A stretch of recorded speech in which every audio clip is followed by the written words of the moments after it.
أعوذ بالله من الشيطان الرجيم بسم الله الرحمن الرحيم رب اشرح لي صدري ويسر لي أمري واحلل عقدة من لساني يفقهوا قولي۔ اے میرے رب میرا سینہ کھول دے اور میرا کام آسان کر دے اور میری زبان کی راہ کھول دے تاکہ وہ میری بات سمجھ سکے۔ اللہم ارنا الحق حقا وارزقنا اتباعہ وارنا باطل باطلا وارزقنا اجتنابہ۔ اے اللہ ہمیں حق کو حق کر دکھا اور اس پر چلنے کی توفیق عطا فرما، اور باطل کو باطل کر دکھا اور اس سے بچنے کی توفیق عطا فرما۔ اللہم نور قلوبنا بالایمان واشرح صدورنا للاسلام۔ اے اللہ ہمارے دلوں کو ایمان کی روشنی سے منور فرما دے اور ہمارے سینوں کو اسلام کے لیے کھول دے، آمین ثم آمین۔ آج انشاءاللہ جیسا کہ ہمارا جو سبق ہے وہ سورہ توبہ ابھی کنٹینیو ہے۔ سورہ توبہ کی ہم آج شروع کریں گے چھٹے رکوع سے، آیت نمبر 38 سے، ٹھیک ہے نا۔ اچھا، اب یہاں جو اہم بات آتی ہے جو آپ لوگ پھر ذہن میں لائیں، ہم سورہ بقرہ کے پوری 16 رکوعوں کو ڈیوائڈ کیا تھا، شروع کے 5 اور پھر اب جو ہے آج 6 سے 16 کا مطلب 11، یعنی 5 اور 11، ٹھیک ہے۔ 5 ہم نے پڑھ لیے ہیں اور ہم آج چھٹے سے شروع کریں گے۔ اچھا، اب ہم جو چھٹے سے شروع کریں گے ٹل اینڈ جو ہے وہ ہم غزوہ تبوک پڑھیں گے، یعنی 9 ہجری غزوہ تبوک ہم انشاءاللہ آج پڑھیں گے، ٹھیک ہے۔ اچھا، غزوہ تبوک جو ہے یہ ایسا مارکہ ہے، یہ ایسی مہم ہے، یہ ایسی ایکسپیڈیشن ہے جس میں مقابلہ رومن امپائر کے ساتھ ہے۔ ہم اس نام سے واقف ہیں، رومن امپائر سے، ٹھیک ہے نا۔ یہاں مقابلہ مسلمانوں کا کس کے ساتھ ہے؟ رومن امپائر کے ساتھ، ٹھیک ہے نا۔ اچھا، اب یہ رومن امپائر کا دین کیا تھا، یہ کون تھے، یہ کتنے پرانے تھے، ان کا ٹکراؤ کروانا کیوں ضروری تھا، ٹھیک ہے نا۔ جب تک ہم یہ نہیں سمجھیں گے، ہم اگلی آیات کو میں نہیں ایکسپیکٹ کر سکتی کہ ایک عام ہم لوگ ایز اے مسلم ہمیں لازمی پتا ہو کہ رومن امپائر شروع کب ہوئی، ان کا دین کیا تھا، یہ ٹکراؤ ضروری کیوں تھا، کہ جس پہ یہ آرڈر آیا کہ اب جزیرت العرب سے باہر بھی دین پھیلاؤ، تو اس پہ ضروری ہے آپ تھوڑا سا انشاءاللہ اب ہم لوگ تھوڑا یہ اس کے پیچھے چلے جاتے ہیں، ذرا رومن امپائر کا ہی پڑھیں گے آج اسٹارٹنگ میں۔ پہلے رومن امپائر پڑھیں گے پھر ہم غزوہ تبوک کی طرف آئیں گے، ٹھیک ہے نا۔ بس مین آپ لوگوں کو یہ پتہ چل گیا کہ جو اگلے 11 رکوع ہم نے پڑھنے ہیں وہ مسلمانوں کا رومن امپائر سے ٹکراؤ ہے، ٹھیک ہے نا۔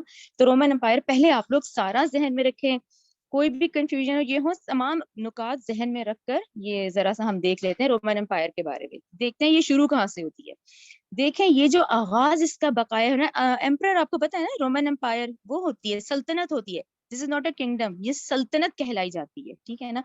رومن امپائر جو ہے، اب یہ بھی ذہن میں رکھیں، ابھی 2021 چل رہا ہے، یعنی 2000 سال ہے، اب 2000 سے پہلے 27 سال، یعنی کہ حضرت عیسیٰ سے کیلنڈر شروع ہوا ہے نا، یہ والا تو جو ہم 2021 میں ہے، اس سے 27 سال پہلے، آسان ہے اس کو ذہن میں رکھیں، تو اس سینچری سے جو صدی، یہ جو عیسوی صدی ہے اس سے 27 سال پہلے کی بات ہے، وہاں سے یہ پوری امپائر ہے جس کا آغاز ہو جاتا ہے، ٹھیک ہے نا۔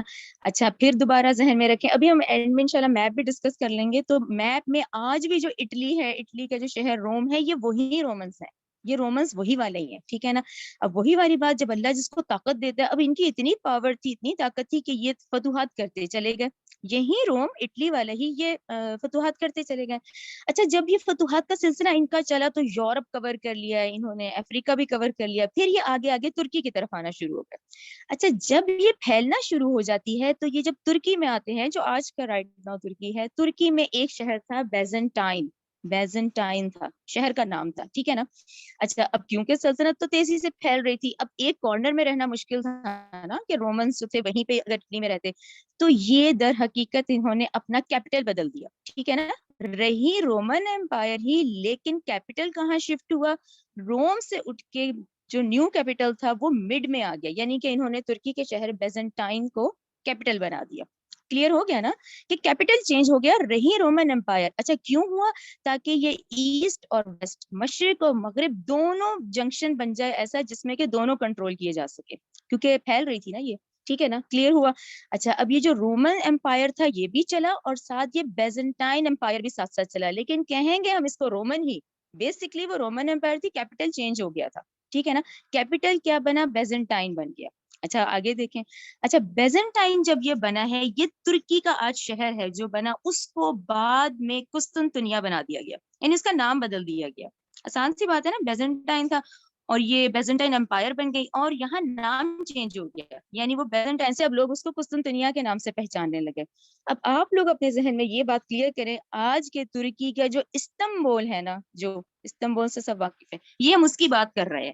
یہی استنبول پہلے قسطنطنیہ کہلایا جاتا تھا جب یہ رومن کے امپائر کے دور میں تھا، اور اس سے پہلے یہ بیزنٹائن شہر تھا، جس کے بعد اس کے نام بدلتے چلے گئے۔ تو یہ بات ہمارے ذہن میں کلیئر بیٹھ جاتی ہے کہ یہ وہی رومن امپائر ہے، اور یہ شروع کب ہوئی ہے؟ اس سینچری سے 27 سال پہلے، ٹھیک ہے نا؟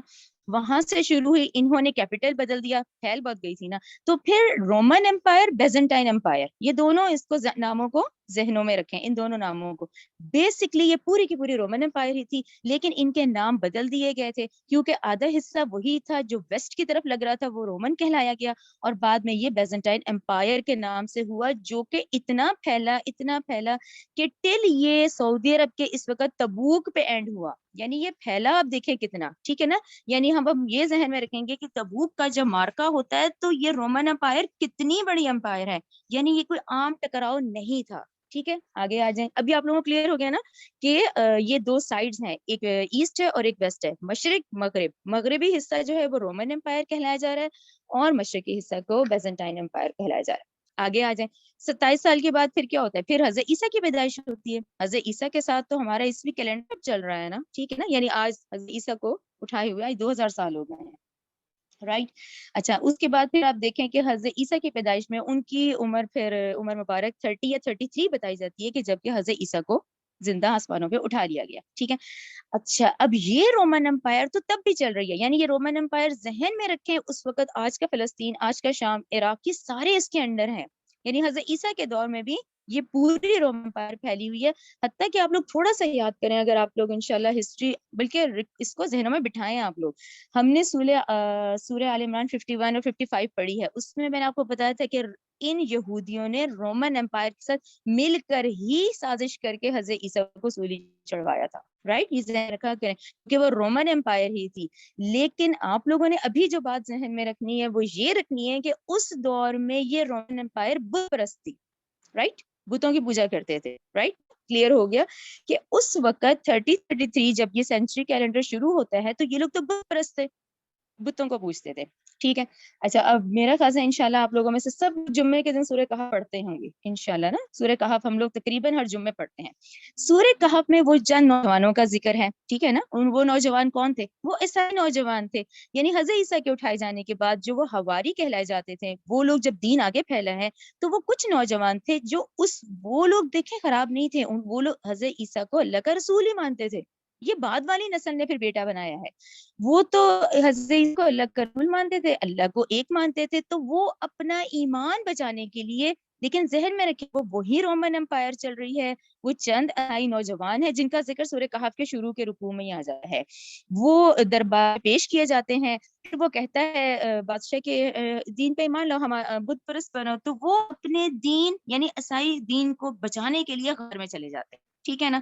اچھا، پھر جب غار میں جاتے ہیں، وہ 300 سے 309 لکھی ہوئی ہے نا اس میں ریڈنگ سورہ کہف میں، کہ وہ اتنے سال تک سوئے۔ اچھا، اب جب وہ لوگ تو سو گئے نا، وہ تو اللہ تعالیٰ نے ان کو غار میں محفوظ کر کے سلا دیا، اب پیچھے کیا ہوا؟ ادھر وہ لوگ کو اب دیکھ لیں کہ وہ لوگ سو گئے ہیں، اور پیچھے رومن امپائر تو بت پرست ہے۔ پیچھے ہوا یہ کہ یہ جب پھیلی ہے نا ساری سلطنت، تو اس میں یہ جو بیزنٹائن تھے، نیتی جن کو کہتے ہیں، بیزنٹائن جو بادشاہ تھا وہ تھا کانسٹینٹائن، اس کو ذہن میں رکھیں، کانسٹینٹائن جو بادشاہ گزرا نا، جس ڈیوریشن میں وہ لوگ سوئے ہیں، پیچھے یہ دیکھیں یہ لوگ تو نیکسٹ سے نیکسٹ بادشاہ آتا رہا نا، سلطنت تو چل رہی تھی، اس میں ایک بادشاہ آتا ہے جس کا نام ہے کانسٹینٹائن، ٹھیک ہے نا؟ سب سے پہلے یہ وہ بادشاہ ہے جس نے بیزنٹائن کو چھوڑ کے اپنے نام پہ قسطنطنیہ رکھا، ٹھیک ہے نا؟ پہلے تو یہ نام بدلا ہی اس نے، اسی لیے اس نے اپنے نام پہ رکھ دیا تھا، ٹھیک ہے نا؟ اچھا، اب یہ جو کانسٹینٹائن تھا یہ کیا ہوا، اس نے، اچھا یہاں 313 عیسوی بتایا جاتا ہے، ٹھیک ہے نا؟ یہ ریسرچ میں 313 عیسوی بتایا جاتا ہے کہ یہ تو چل رہا ہے نا ایک سلسلہ، ادھر وہ لوگ تو 300 سال کے لیے اللہ نے ان کو صلاح دیا تھا، ادھر 313 میں یہ کانسٹینٹائن جو ہے یہ عیسائی ہو گیا، اس دور کا تو دین ہی عیسائی تھا، نبی کریم صلی اللہ علیہ وسلم سے پہلے جو مسلمان تھے وہ تو یہی تھے، عیسائی مذہب تھا، یہی اس وقت دین تھا۔ وہ جو شخص ہے کانسٹینٹائن یہ ایمان لے آیا کس پہ؟ یہ عیسائی ہو گیا. یہ عیسائی ہوا تو پوری وہ جو رومن امپائر تھی وہ عیسائی ہو گئی. کلیئر ہو گیا آپ لوگوں کو؟ حضرت عیسیٰ کے دور میں یہ بت پرست تھے, اس کے بعد یہ نوجوان والا واقعہ ہوا, یہ لوگ سوئے ہیں تو پیچھے اللہ تعالیٰ نے کانسٹنٹائن جو ہے یہ عیسائی ہوا اور پوری رومن امپائر عیسائی ہو گئی. اچھا پھر آگے دیکھیں, پھر ہم پڑھتے ہیں نا اس میں یہ آیات نہیں ہے سورہ کہف کی کہ اصحاب کہف جب اٹھتے ہیں پھر جب وہ لوگ ان سے ملتے ہیں اور وہ جو ایک ان میں سے نوجوان جاتا ہے کھانا لینے تو وہ تو پتہ چلتا ہے کہ وہ پوری کی پوری ریاست ہی ان کے دین پر ہے, یعنی جس دین کو بچانے کے لیے وہ غار میں گئے تھے جب وہ اٹھے ہیں تو پوری کی پوری رومن امپائر عیسائی ہو گئی. یعنی یہ آپ لوگوں کے یہ ذہن میں آ گیا کہ غزوہ تبوک جب ہوگی تو ان کا ٹکراؤ رومن امپائر کے ساتھ ہے, وہ عیسائی ہیں. کلیئر ہو گیا آپ لوگوں کو؟ اچھا اب آپ دیکھیں جب آپ لوگ اگر ذہنوں میں حساب لگاتے ہیں کہ حضرت عیسیٰ ان کی پیدائش پھر کتنے سال 3 سال تو وہ سوئے ہیں, وہ سو کے اٹھتے ہیں تو 400 سم تھنگ آ گیا. 400 کے بعد صرف 1.5 سال ہی گزرتا ہے تو نبی کریم صلی اللہ علیہ وسلم کی پیدائش ہو جاتی ہے 571 AD. او سوری ہاں جی 571 AD, ٹھیک ہے نا. نبی کریم صلی اللہ علیہ وسلم کی پیدائش ہو جاتی ہے 571 عیسوی میں. اچھا اس کے بعد 40 سال بعد آپ صلی اللہ علیہ وسلم کی وحی کا سلسلہ شروع ہو جاتا ہے, ٹھیک ہے نا. آپ صلی اللہ علیہ وسلم کی جب وحی کا سلسلہ جو اب ہم مسلسل ان 10 پاروں میں پڑھتے آ رہے ہیں, اب آ جائیں اپنے سورہ توبہ کی طرف, ٹھیک ہے نا. سورہ توبہ کیوں بے انتہا اہم ہے؟ کیونکہ سورہ توبہ کے 2 اہم پورشنز ہیں. پہلے 5 کو اسی وجہ سے ہمیں علیحدہ کرنا پڑتا ہے کہ ڈاکٹر اسرار نے اسی طرح ہی سمجھایا ہے کہ پہلے 5 میں آپ صلی اللہ علیہ وآلہ وسلم کی بعثت خصوصی کا ذکر ہے, کیونکہ آپ صلی اللہ علیہ وسلم کی جو بعثت خصوصی تھی وہ بالکل خالصتاً عربوں کے لیے تھی. آپ صلی اللہ علیہ وسلم عربوں میں سے تھے, آپ قریش میں سے تھے, آپ انہی کی طرف رسول بنا کے بھیجے گئے تھے. تو ٹھیک ہے نا, یہاں تک یہ بات کلیئر ہو گئی آپ لوگوں کو کہ بعثت خصوصی تو تھی. اچھا جس کو آپ شارٹ کر دیں تو میں نے آپ کو بتایا کہ 18 سال بعد جب صلح حدیبیہ ہوتی ہے تو ٹھیک ہے صلح حدیبیہ کو اللہ نے فتح مبین کہا. فتح مبین کا مطلب ہے کہ ٹھیک ہے یہ قریش, یہ مشرکین مکہ, یہ اہل عرب مان گئے کہ اب ہم مسلمانوں کا مقابلہ نہیں کر سکیں گے. زیر ہو گیا نا, صلح ہوگی. صلح کا مطلب یہی ہوتا ہے. یہ بات تو یہاں مکمل ہوگی, ٹھیک ہے. یعنی آپ کے مشن کا ایک حصہ تو تھا کہ عربوں میں اسلام, وہ تو ہو گیا نا, وہ بات کلیئر ہو گئی. اچھا اب اس کے بعد آپ صلی اللہ علیہ وسلم کی بعثت کا دوسرا حصہ جس کو میں کہوں گی بعثت عمومی, آئین سے عمومی, عام, اب عام اعلان شروع کرنا تھا نا کہ جزیرۃ العرب میں تو اسلام آ گیا نا, اب اس کو آگے پہنچانا تھا. اچھا اب آگے کیسے پہنچانا تھا اس کا دیکھیں. اب آپ لوگ تھوڑا ابھی ہم میپ ڈسکس کرتے ہیں نا, تو جہاں تبوک تھا نا وہ حجاز کا پورشن تھا, تبوک کے آگے رومن امپائر شروع ہو جاتی تھی. اچھا اب دین کیسے پھیلنا تھا؟ دین کا ٹکراؤ ہی سب سے پہلے مسلمانوں کا ان سے ہو گیا جو سلطنت تھی اتنی بڑی. وہ کوئی عام سلطنت نہیں تھی, بہت پاورفل سلطنت تھی. یعنی اب یہ دین آگے کیسے پہنچنا تھا؟ جب تک کہ یہ پہنچے گا تو لوگوں تک جائے گا نا.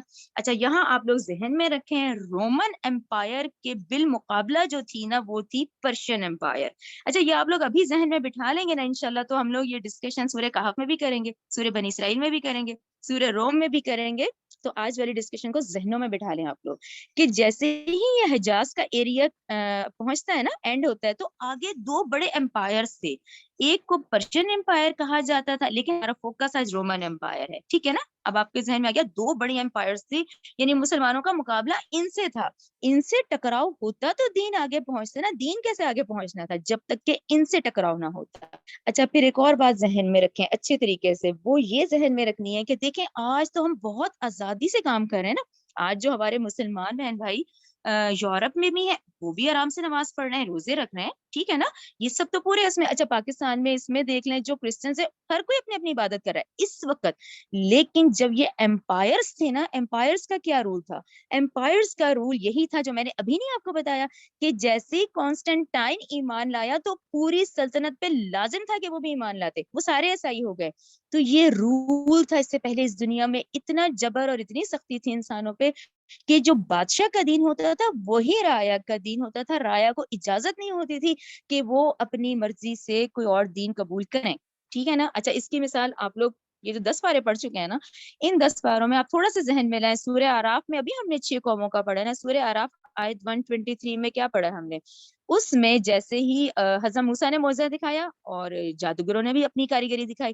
اچھا حضرت موسیٰ کا معجزہ جادوگر سمجھ گئے کہ یہ عام معجزہ نہیں ہے, یہ سوری یہ جادوگر نہیں ہے, یہ معجزہ ہے. جادوگر سمجھ گئے کہ حضرت موسیٰ کا جو معجزہ ہے یہ معجزہ ہے، اور وہ فوراً سجدے میں گر گئے. ٹھیک ہے نا، ہم نے ابھی پڑھا ہے وہ سجدے میں گرے. جب وہ سجدے میں گرے تو فرعون نے کیا کہا؟ فرعون نے سورہ اعراف 123 میں یہی کہا کہ تم نے میری اجازت کے بغیر کیسے کر لیا، میں تمہارے ہاتھ پاؤں کٹوا دوں گا. تو یہ تھا چل رہا، یعنی ان سلطنتوں سے ٹکراؤ اس لیے ضروری تھا کہ ان کی عوام کو اجازت ہی نہیں تھی کہ یہ کوئی اور دین قبول کرتے. تو یہ آپ لوگ اس کی مثال ابھی ہم سورہ اعراف میں پڑھ کے آئے ہیں، اور اس سے پہلے آپ لوگ نمرود پڑھ کر آئے ہیں. دیکھیں نمرود فرعون کی مثال تو قرآن میں ہے، ہمیں مل جاتی ہے نا، کہ نمرود کا معاملہ آپ لوگ ذہن میں لائیں. سورہ بقرہ 258 میں ہم نے پڑھا تھا، وہ بھی یہی کہہ رہا تھا. اس نے بھی اپنے آپ کو رب بنایا ہوتا، فرعون نے بھی اپنے آپ کو رب بنایا ہوتا. اور رب کا مطلب آپ کو پتا ہے نا، رب کا مطلب ہوتا ہے پالنے والا.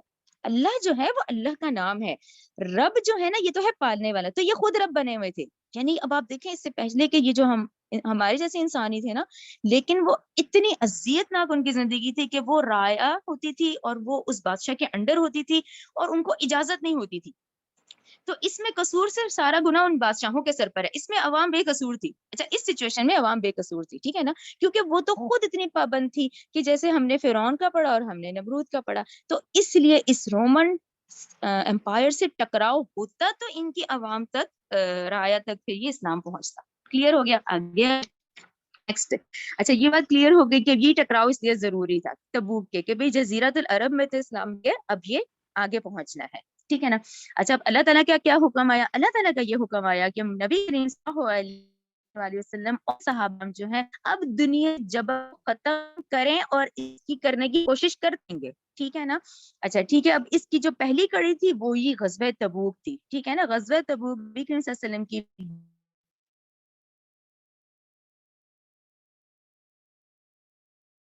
بیسٹ عمومی. یہ بات کلیئر ہو گئی. چلیں اب ذرا سا میپ کی طرف آ جاتے ہیں، پھر ہم غزوہ تبوک شروع کرتے ہیں تاکہ یہ میپ آپ لوگوں کے ذہن میں بیٹھ جائے. ٹھیک ہے نا. 2-3 دفعہ آپ لوگ سنیں گے تو یہ آ جائے گا. دیکھیں یہ اتنا خوبصورت مجھے انٹرنیٹ سے مل گیا کہ دیکھیں اورنج پورشن سارا رومن امپائر ہے پورے کا پورا نا، کہ رومن امپائر تو دیکھو دیکھیں کور کر رہی ہے، یہ اوپر یورپ پورا کور کر رہی ہے، یہ سارے ترکی تک اس نے کور کیا ہے، اور یہ جتنا یلو پورشن سے پرپل ہے نا یہ یہاں تک پھیلی ہوئی ہے، یہ رومن امپائر ہے. اچھا گرین جو ہے جو میں نے ابھی پرشین امپائر کا بتایا ہے، اس کو آپ ذہنوں میں پاز رکھیں، یہ ہم آگے جا کے پڑھیں گے. اچھا پھر یہ دیکھیں نیچے پرپل پورشن ہے، یہ جو تھی یہ اس وقت افریقہ کی تھی، نجاشی کے نام سے بھی آپ لوگ واقف ہیں، اور یہ نام بھی ذہن میں رکھا کریں، ان کے بادشاہوں کے نام اور تھے، یہ کہلائے جاتے تھے. جیسے افریقہ کا بادشاہ نجاشی، عراق کا بادشاہ نمرود، فرعون مصر کا، اور یہ کیسر روم کہلائے جاتے تھے. ٹھیک ہے نا. یہ نام تھے نا ان لوگوں کے. تو یہ جو تھا یہ پورا رومن امپائر اتنا بڑا پھیلا ہوا جس کی حدیں تبوک تک آ رہی تھی. ٹھیک ہے نا. اور یہ دیکھیں یلو پورشن سارا یہ اسلام پھیل گیا تھا، اور یہ 2 ڈاٹ مکہ اور مدینہ کے ہیں. ٹھیک ہے نا. یہ رومن امپائر کا پورا آپ لوگوں کے ذہن میں بیٹھ گیا. اور آپ لوگوں کو یہ بھی ذہن میں بیٹھ گیا کہ یہ لوگ عیسائی ہیں، یعنی ٹکراؤ اس وقت اہل کتاب کی ہے. اہل کتاب ہی ہے نا یہ لوگ بھی، تو انجیل والے ہیں، ہم قرآن والے ہیں. تو یہ ٹکراؤ مسلمانوں کا رومن امپائر کے ساتھ ہے جو کہ اہل کتاب تھے. نیکسٹ کر لیں.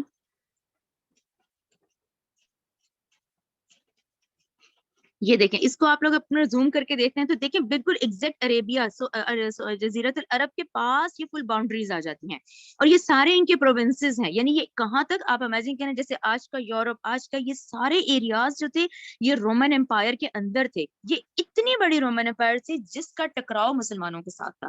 رائٹ. یہ آپ لوگ اپنے ذہن میں رکھ لیں اس کو کہ یہ بالکل سعودیہ. اچھا یہ جو ہے یہ بیزنٹائن، اچھا کہلائی یہ بھی رومن امپائر ہی جاتی ہے لیکن ان کے نام الگ الگ ہیں. وہ رومن امپائر ہے کیونکہ سائڈس چینج ہو رہے ہیں نا. دیکھیں آپ کے رائٹ سائڈ پہ اس وقت ایسٹ ہے تو وہ مشرقی حصہ بن گیا رومن امپائر کا، اور آپ کا لیفٹ جو ہے کیونکہ ویسٹ ہے تو وہ مغربی حصہ بن گیا، وہ رومن کہلائی گئی، یہ بیزنٹائن کہلائی گئی. اور اب آپ لوگوں کے ذہن میں آ گیا یہی بیزنٹائن بعد میں قسطنطنیہ بنی، اور بعد میں جب سلطنت عثمانیہ نے اس کو پھر فتح کیا تو آج استنبول کے نام سے. تو دیکھیں یہ فل ایریا کور کر رہی ہے، اور اس سے آپ لوگوں کو یہ پتا چلا کہ نبی کریم صلی اللہ علیہ وسلم کے دور میں بھی آج کا یروشلم، آج کا فلسطین، یہ سارا عیسائیوں کے انڈر تھا. یہ ٹوٹل پورشن تھا یہ عیسائیوں کے انڈر تھا، اور یہ اس وقت عیسائی ہو چکے تھے رومن امپائر جو ہے. ٹھیک ہے نا. یہ دیکھیں کتنے بڑے ایریا میں پھیلی ہوئی تھی، یعنی مسلمانوں کا مقابلہ اس وقت 1,00,000 2 لاکھ فوج کے ساتھ تھا. ٹھیک ہے. چلیں یہ میپ ہو گیا. اب آ جائیں آج کے سبق کی طرف. اب ہم آج غزوہ تبوک جس میں مسلمانوں کا مقابلہ ہے رومن امپائر کے ساتھ. اب یہاں پر آ جاتے ہیں کہ غزوہ تبوک کی وجہ کیا بنی. غزوہ اب ہم پڑھیں گے کہ غزوہ تبوک کی وجہ کیا بنی، ٹھیک ہے نا. یہ پھر صلح حدیبیہ سے آپ شروع کریں. صلح حدیبیہ جو تھی اس میں مشرکین عرب مان گئے تھے کہ اب ہم مسلمانوں کے ساتھ مقابلہ نہیں کر سکتے.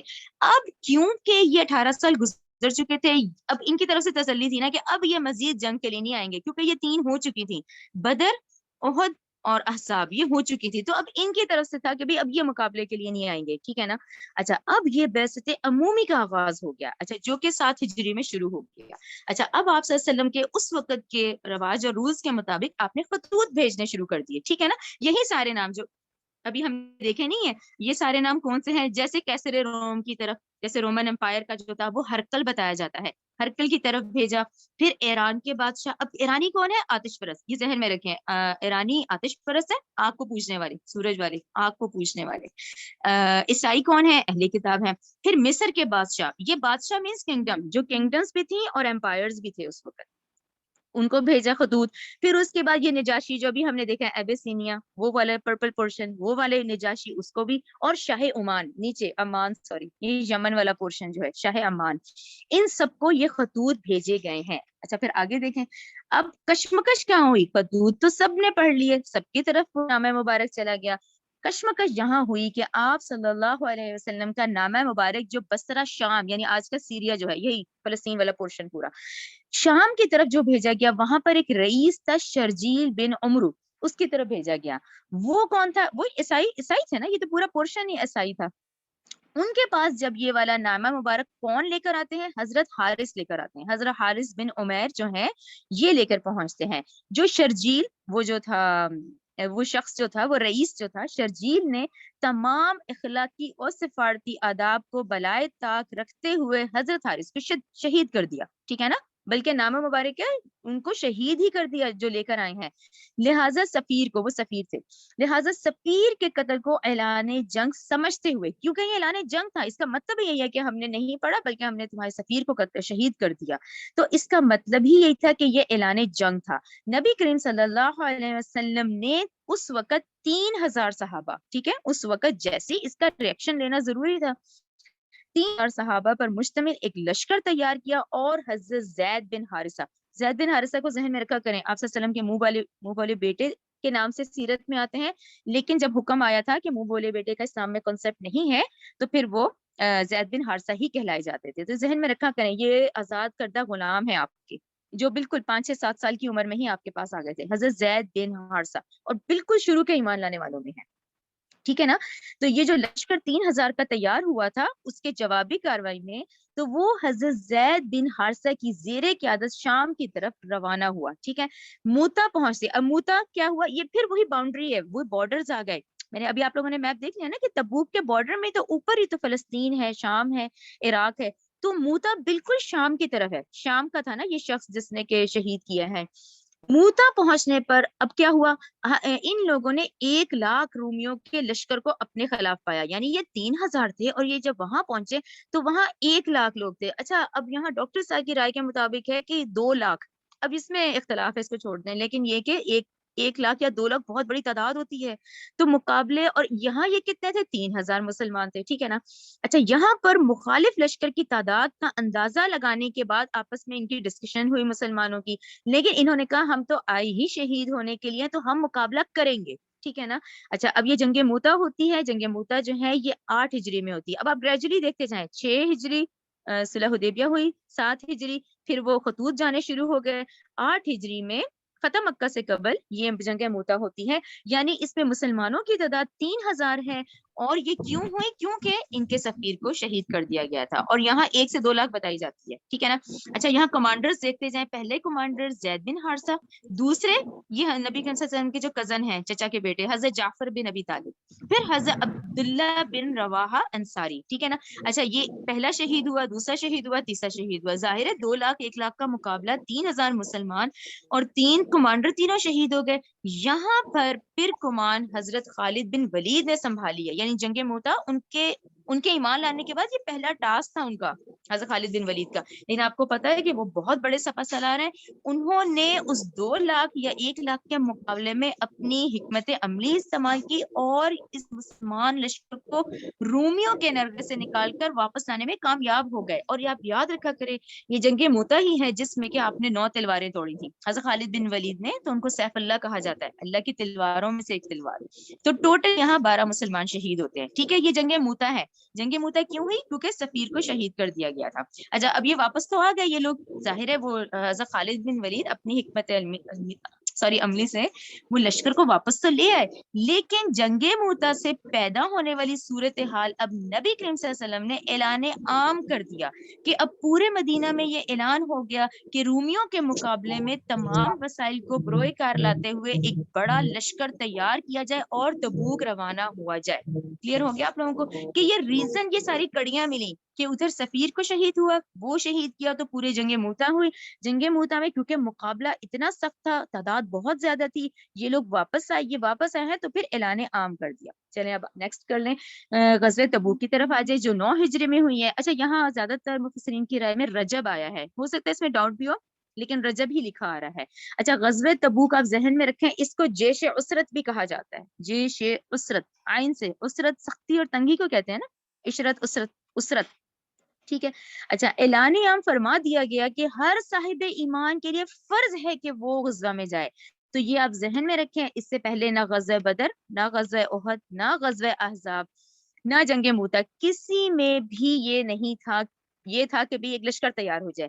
غزوہ تبوک جو تھی یہ فرض تھی، ہر اہل ایمان کے لیے فرض تھی کہ اب پورے مدینہ میں سے تمام لوگ جو ہیں وہ نکلیں گے. ٹھیک ہے نا. اچھا، اہل ایمان کا بہت سخت امتحان تھا غزوہ تبوک. نمبر 1 قحط کا زمانہ تھا. نمبر 2 شدید ترین گرمی تھی. نمبر 3 اتنا طویل صحرائی سفر تھا کہ 769 کلومیٹر، یعنی آج گاڑی میں اگر ہم بس میں لگائیں تو وہ اتنا 7-8 گھنٹے کا سفر ہے، تو اس وقت یہ اونٹوں اور گھوڑوں میں جانا تھا، یعنی طویل صحرائی سفر تھا. یہ اتنے سخت امتحانات تھے. اچھا، وقت کی سپر پاور کے ساتھ مقابلہ تھی، یعنی رومن امپائر سے مقابلہ تھا. اس میں ایک اور سخت امتحان کیا تھا. دیکھیں، مدینہ کی تو کیش کراپ ہی کھجوریں تھیں، کھجوریں خریدتے تھے، کھجوریں بیچتے تھے، وہی تجارت تھی. کھجوریں تو تھیں، کھجوریں پوری پکی ہوئی تھیں، پوری تیار تھیں، لیکن آرڈر آ گیا تھا کہ مہم میں نکلو تو ان کو اتارنا نہیں ہے. یہ بہت سخت امتحان تھے اس وقت اہل ایمان کا. اور دیکھیں یہ اہل ایمان اس میں کامیاب ہوئے، اس میں سے ہم کسی کا بھی نہیں سنتے سوائے جو منافقین کا طرز عمل ہے. لیکن یہ تعداد جو تیار ہوتی ہے 30,000 ہے. یعنی آپ لوگ ذہن میں رکھیں، غزوہ تبوک کے لیے مسلمان جو نکلتے ہیں، شدید قسم کے یہ امتحان تھے. دیکھیں سارے قحط کا زمانہ، شدید گرمی، طویل سفر، وقت کی سپر پاور کے ساتھ مقابلہ، اور پھر اپنی جو کھجوریں پکی ہوئی تھیں وہ بھی نہیں اتارنے کا حکم تھا. اور یہ لوگ ٹوٹل کتنے تھے؟ 30,000. نیکسٹ آ جائیں. اچھا، اب یہاں پر کیا ہوا ہے؟ 30,000 کا لشکر جو ہے وہ جو نکلا ہے. اب یہاں پر کیونکہ جب سے آپ لوگوں کو یاد ہوگا ہم مدنی دور میں انٹر ہوتے ہیں تو ہم 3 گروپس کا پڑھتے ہیں. ایک تو مسلمان تھے، ایک یہودی تھے، تیسرے منافقین تھے جنہوں نے اسلام کو سب سے زیادہ نقصان پہنچایا. اچھا، منافقین کون ہوتے ہیں؟ یہ وہی ہیں، یہ دنیا بھی نہیں چھوڑنا چاہتے اور یہ چاہتے ہیں ان کو جنت بھی مل جائے. یہ وہ ڈاماڈول والی کنڈیشن ہے. ٹھیک ہے نا، نہ یہ ادھر کے ہیں نہ یہ ادھر کے ہیں. تو ان لوگوں کا بہت زیادہ آپ لوگ سورہ توبہ میں ہم پڑھیں گے. یہ میں نے سورہ نساء سورہ توبہ اسی لیے لکھا ہے کہ پورے قرآن کی 114 صورتوں میں منافقین کا ڈیٹیل جو تذکرہ آیا ہے نا، ایک سورہ نساء میں آیا ہے اور ایک اب سورہ توبہ میں. جیسے نہیں کہتے گن گن کے بتایا جائے گا کہ ان کو دیکھو، یہ دیکھو ان لوگوں کو، منافقین کو. اچھا دیکھیں، وہ جو اللہ تعالیٰ کا مہلت کا قانون ہے، یہ مہلت کا قانون ہے کہ ہم ایک دن گناہ کرتے ہیں پھر ہمیں اگلے دن دیا جاتا ہے کہ توبہ کر لو.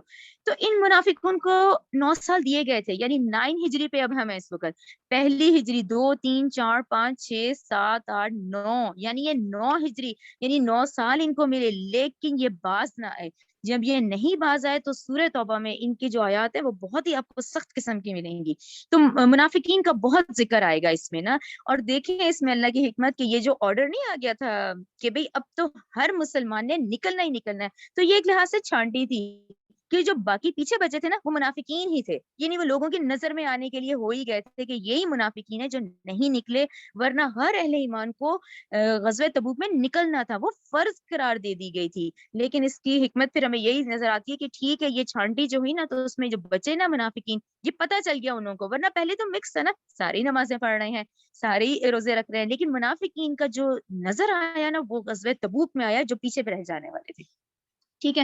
اچھا پھر آگے دیکھیں، یہ 30,000 کا لشکر ہے جو چلا ہے، جو تبوک تک پہنچا ہے، اور ان کا مقابلہ کس کے ساتھ ہے؟ رومن امپائر کے ساتھ ہے، اور ان کا جو کمانڈر ہے وہ ہے ہرقل اعظم، ہیریکلیس ہے اس کا نام، ہیریکلیس، ٹھیک ہے نا۔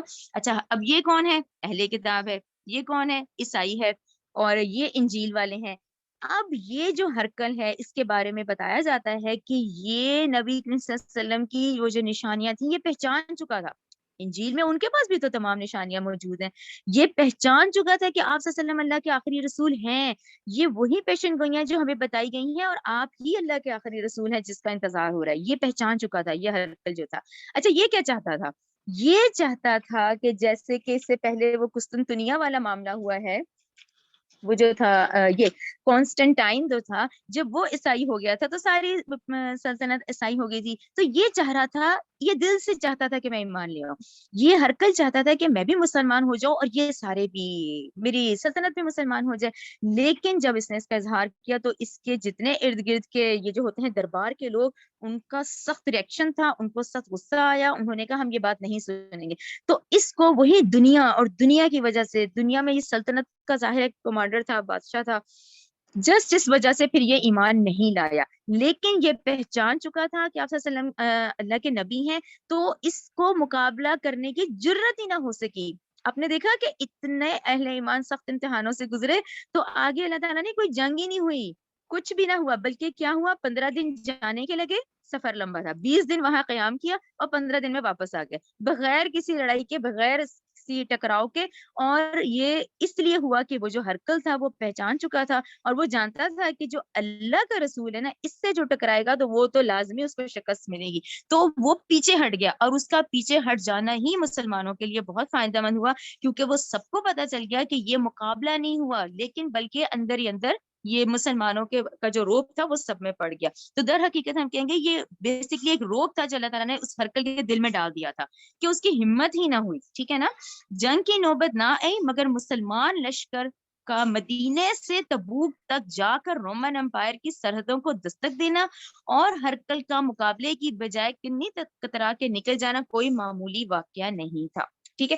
یہ ساری سچویشن ذہن میں رکھیں، چلے ہم اپنا سبق کی طرف آ جاتے ہیں۔ یہ آپ تصویریں دیکھ لیں، یہ دیکھیں 7 hours 14 منٹ کا اس وقت ہے، یعنی تبوک کا اتنا فاصلہ ہے، دیکھیں لکھا بھی ہوا ہے 670 کلومیٹر جو رائٹ ناؤ سچویشن ہے، اور یہ بھی جبکہ شدید ترین گرمی، یہ جو ہے یہ جبکہ ابھی گاڑی کا اور بس کا سفر ہے اس وقت، جس میں کہ وہ 7 hours انہوں نے لکھے، تو اس وقت ان لوگوں کو دیکھیں جو لوگ اپنا سامان بھی اپنے ساتھ ساتھ لے کے گئے تھے، یعنی غزوہ تبوک کو ایسے نہیں جیش اسرت بھی کہا جاتا ہے، تنگی یہ والی جو مہم تھی یہ بہت سخت مہم تھی، اور اہل ایمان کا بہت بڑا امتحان تھا یہ والا۔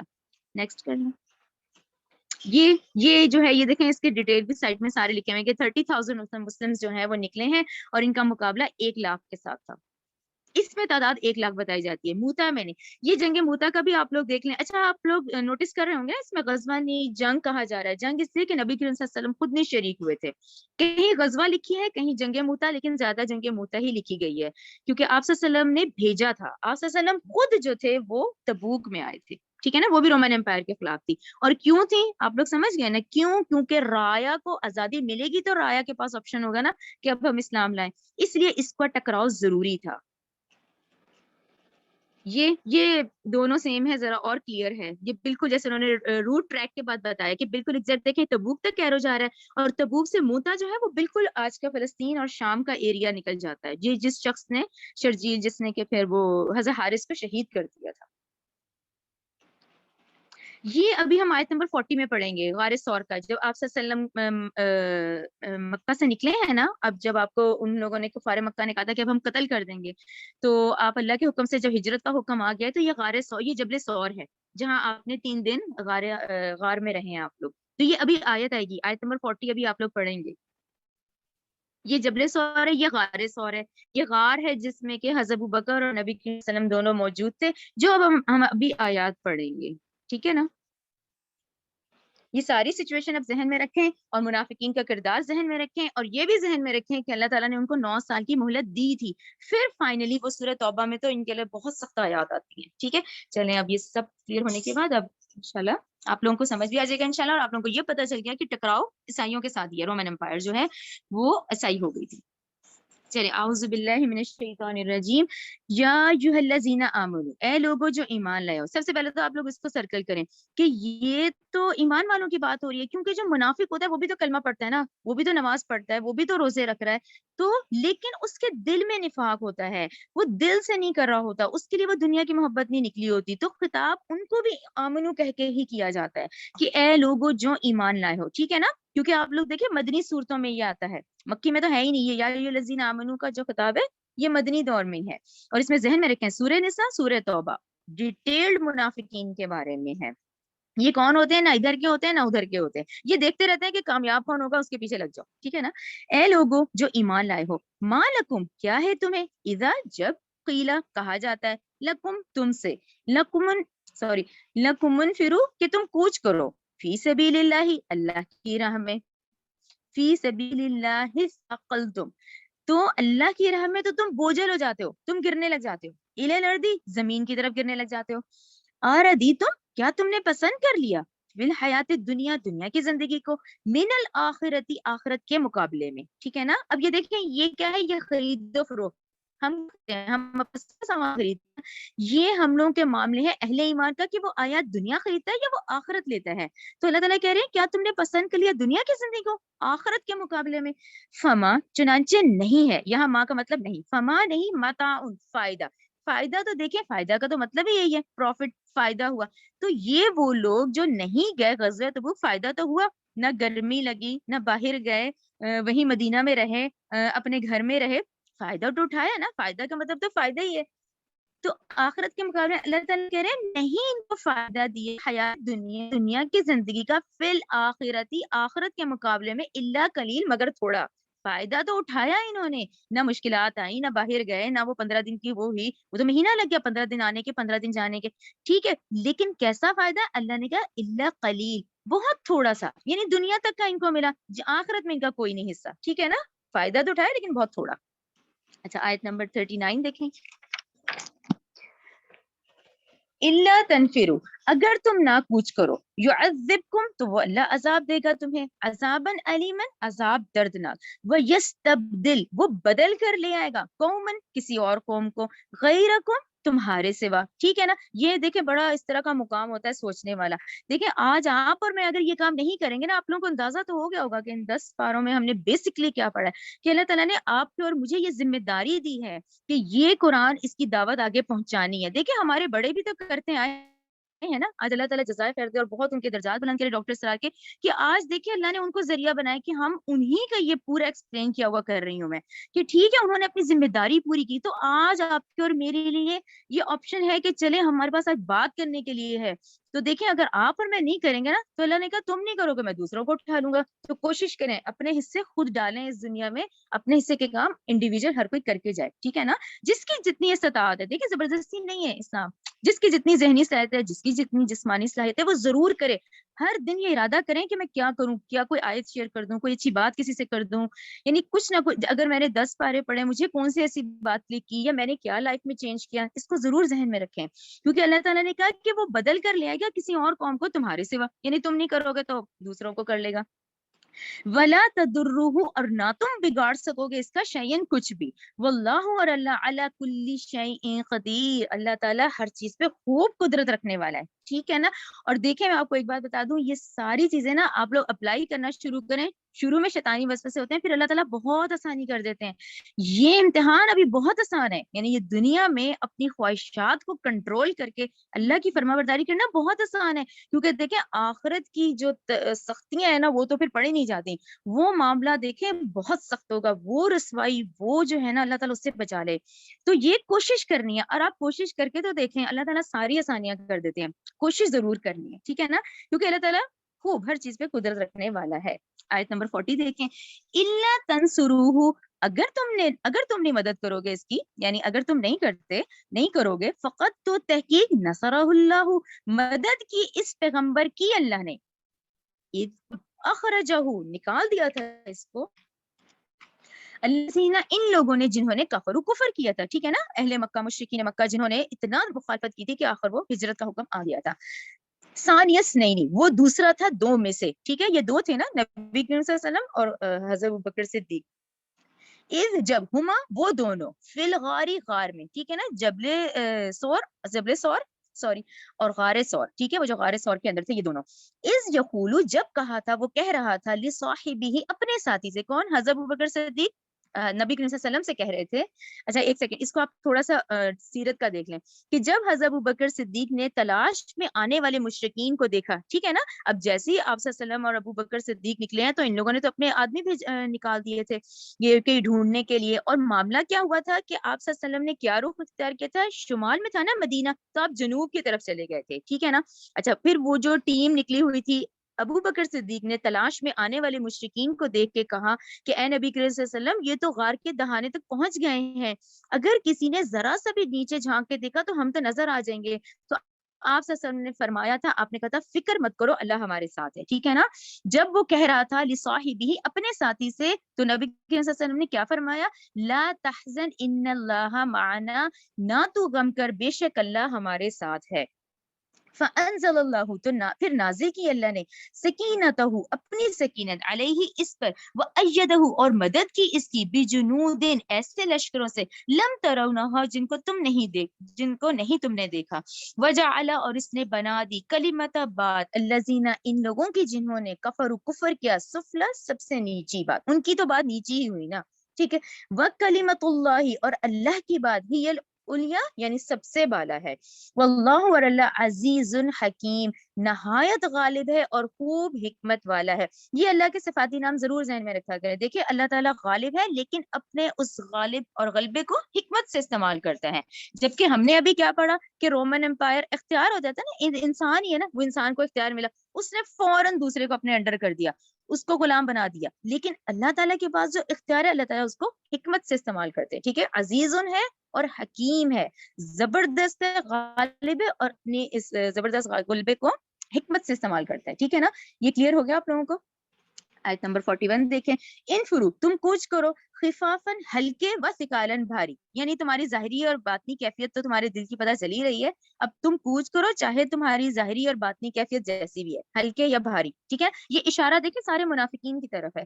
وہ جاہدو، اور جہاد کرو، باموالکم، اپنے مالوں کے ساتھ، وہ انفسکم، اور اپنی جانوں کے ساتھ، فی سبیل اللہ، اللہ کی راہ میں، ذالکم خیر لکم، یہ بہت بہتر ہے تمہارے لیے، ان کنتم، اگر تم ہو، تعلمون، اگر تم اس بات کو جانتے ہو، ٹھیک ہے نا. یعنی کہ اس بات کا کیا مطلب ہے، یہ پھر ذہن میں رکھیں. پہلے جب ہم نے غزوات پڑھی ہیں تو اس میں تھا کہ مومنوں کو ترغیب دیجیے، اب ترغیب نہیں ہے، اب تو فرض ہے، تم نکلو، ٹھیک ہے نا. آیت نمبر 42 دیکھیں، لو کانا، اگر ہوتا، عردن، مال، قریب، جلدی مل جانے والا، ٹھیک ہے نا، مال کون سا، مال غنیمت، وہ سفرن، اور سفر بھی، قاصدن، ذرا درمیانہ ہوتا، ٹھیک ہے نا، کچھ مال بھی ملتا، کچھ سفر بھی ذرا درمیانہ ہوتا، لتبعوکا، تو ضرور وہ منافق آپ کی پیروی کر لیتے، ٹھیک ہے نا. اب یہاں تو سفر بھی بہت طویل تھا تبوک والا، اور مال غنیمت کا بھی نہیں پتا تھا کہ بھی ملے گی نہیں ملے گی. تو اگر تو اللہ تعالیٰ نے کہا ان کو مال مل جاتا یا ان کا سفر بھی درمیانہ ہوتا، پھر تو یہ ضرور چلے جاتے، پھر آپ کی پیروی کرتے. ولیکن، اور لیکن، بعدت، دور دکھائی دیا، علیہم الشقۃ، ان کو مسافت، اب ان کو مسافت بہت دور کی دکھ رہی ہے کہ یہ تو سفر ہی، صحرائی سفر بہت لمبا ہے. وَسَيَحْلِفُونَ، ان قریب وہ قسمیں کھائیں گے، باللہ، اللہ کی، لَوِ اسْتَطَعْنَا، کہ اگر ہم استطاعت رکھتے، لَخَرَجْنَا مَعَكُمْ، تو ہم ضرور آپ کے ساتھ نکل جاتے، ٹھیک ہے نا. وہ جو باتوں سے کرنا کسی کو کہ بھئی ٹھیک ہے ہماری ہوتی نا استطاعت تو ہم ضرور نکلتے.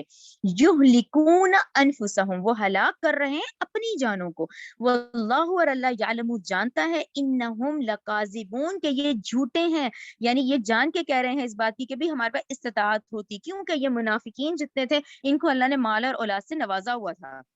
تو اللہ تعالیٰ نے کہا یہ جھوٹے ہیں، اللہ جانتا ہے، انہم لکاذبون، جھوٹے ہیں یہ، ٹھیک ہے. آیت نمبر 43 دیکھیں،